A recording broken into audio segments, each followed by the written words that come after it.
অনেকেই প্রশ্ন করেন, ভাই আপনি এখন রাজনৈতিক পোস্ট করেন না কেন? আমি এখন না, আমি আজ থেকে আরও 1 বছর আগেই বাংলাদেশের রাজনীতির উপরে আমার ঘৃণা চলে আসছে। যার কারণ হলো, এটা আমি কাউরেই মিন করে বলবো না, সব দলের লোকজন বা সবাইকেই উদ্দেশ্য করে বলতেছি। এই জন্যই আমি বাংলাদেশের রাজনীতিকে ঘৃণা করি। যার কারণ হচ্ছে, বাংলাদেশের রাজনীতিতে এখন ভাই ভাই হারা হচ্ছে, মা সন্তান হারা হচ্ছে, স্ত্রী স্বামী হারা হচ্ছে, বোন ভাই হারা হচ্ছে। তো আসলে এই ধরনের প্রতিহিংসার রাজনীতি কারোর জন্যই কাম্য নয়।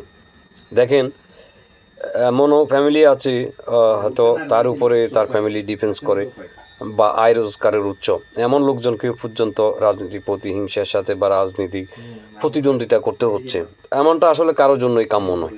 সবশেষে আমরা একই সমাজের মানুষ, একই দেশের মানুষ, আমরা একসাথেই বসবাস করতে হবে। সব কিছুর পালাবদল হয়, ক্ষমতারও পালাবদল হয়। আওয়ামী লীগ ছিল, এখন বিএনপি আছে, হয়তো আবার আওয়ামী লীগ আসবে, না হয় জামাত আসবে, কেউ না কেউ আসবে। তো সবাই কিন্তু এইভাবে শাসন করবে। তো আমরা আসলে তাদের দাসীর মতোই। আমার এই ছোটো জ্ঞানে এইটাই আমি বুঝি। তো আসলে এই জন্যই আমি এই বাংলাদেশের রাজনীতি আমি ঘৃণা করি।